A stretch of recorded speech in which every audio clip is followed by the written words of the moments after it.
Você sabe tudo já que lê jornais. E mesmo se você não os lê, você sabe que um condutor, quando é percorrido por uma corrente, gera um campo magnético, tal como a bússola tende a se colocar perpendicularmente ao fio, e nesse sentido aqui, se não me falha a memória.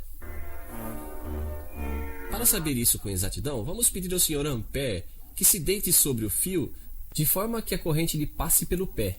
Pobrezinho. Temos assim um campo magnético percorrer de sua direita em direção à sua esquerda. Obrigado, Sr. Ampère.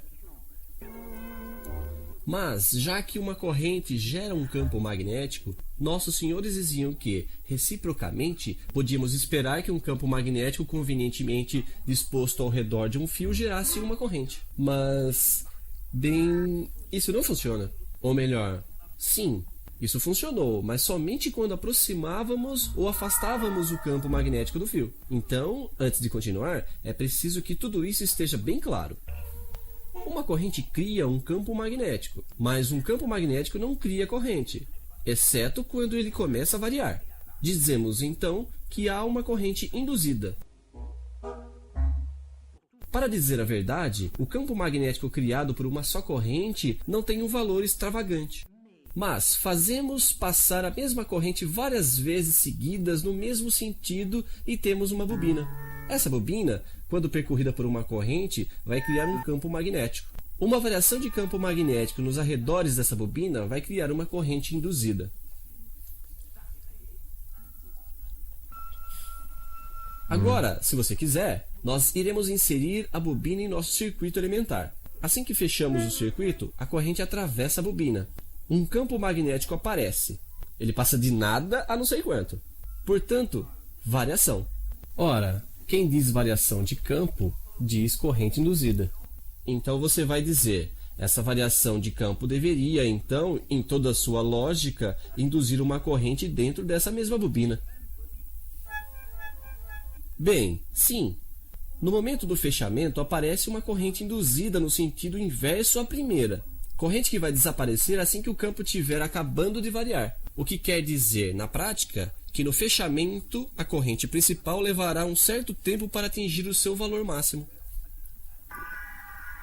A bobina, no final das contas, seria um tipo de criatura que não gosta muito de mudanças. Um certo senhor Lenz tinha o hábito de dizer que uma bobina induzia uma corrente que se opunha às variações daquela que a geraria. Dessa forma, assim que a corrente que a atravessa aumenta, ela tenta contrariar esse aumento. Quando a corrente é estabilizada, ela nem dá bola.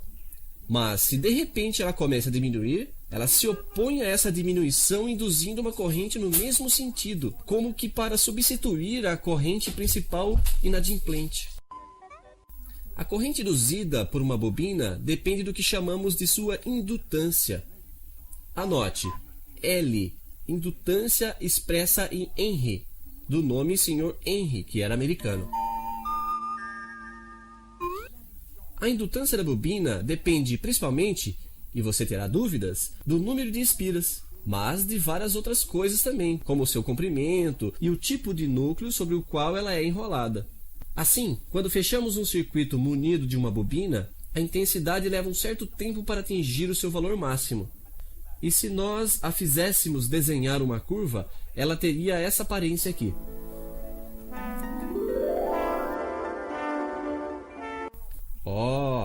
Já que a bobina é capaz de induzir, de fabricar uma contracorrente, isso significa que nesse momento ela se comporta como um gerador.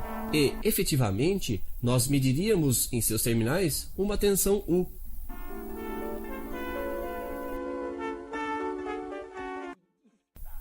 Que desaparece, certamente, assim que a corrente principal é restabelecida. Compare as curvas. Você verá que a intensidade máxima está atrasada em relação à tensão máxima. Assim, a bobina, como seu companheiro capacitor, são criaturas que se interessam às variações. No momento do fechamento, o capacitor deixa, primeiramente, passar a corrente. Depois, ele não deixa passar ao final de um certo tempo. A bobina, por sua vez, tenta, primeiramente, impedir a passagem da corrente. Depois, ela deixa passar, ao final de um certo tempo.